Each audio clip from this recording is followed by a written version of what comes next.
ధైర్యం నీకుందా?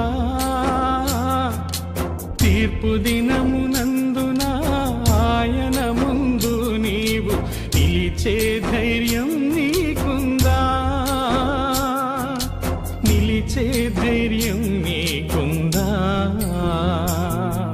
మార్పు చెందవా నీవు, మార్పు చెందవా, నీ బ్రతుకు మార్చుకోవా?